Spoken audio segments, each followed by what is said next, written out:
నెల్లూరు జిల్లా మరిపాడు మండలం పడమటి నాయుడుపల్లి సచివాలయంలో దారుణం జరిగింది. రాత్రి 9 గంటల తర్వాత సమయంలో వీఆర్ఓ రహంతుల్లా పూటుగా మద్యం సేవించి మద్యం మత్తులో గదిలోని కింద నిద్రిస్తున్నాడు. దీనిని గమనించిన కొందరు స్థానికులు తీసిన వీడియో సోషల్ మీడియాలో వైరల్ గా మారింది. సచివాలయంలో విలువైన వస్తువులు పోతే ఎవరు జవాబుదారీ అంటూ గ్రామస్తులు ఆవేదన వ్యక్తం చేస్తున్నారు. వెంటనే ఉన్నతాధికారులు స్పందించి వీఆర్ఓపై చర్యలు తీసుకోవాలని ప్రజలు కోరుతున్నారు.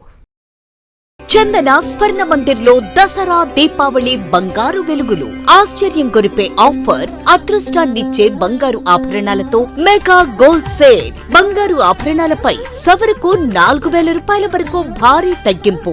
బంగారం లాంటి ఆఫర్ మీ చేతిలో. బంగారు ఆభరణాలపై తరుగు 3% నుండి, వడ్డాణాలపై తరుగు 10% నుండి. మీ పాత బంగారం మార్పిడిపై ప్రతి గ్రాముపై 100% వాల్యూ పొందండి. బంగారు ఆభరణాలపై అతి తక్కువ తరుగు మంజూరీ లేదు. సిల్వర్ రెగ్యులర్ ఆర్టికల్స్ పై తరుగు లేదు, మంజూరీ లేదు.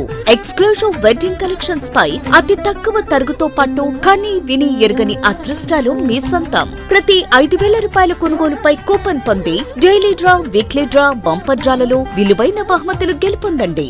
విచ్చేయండి చందన స్వర్ణ మందిర్, ఆర్టీసీ బస్టాండ్ ప్రక్కన, సూళ్లూరుపేట మరియు area hospital road, Adoni. Hi Nilor, please subscribe to N3 TV.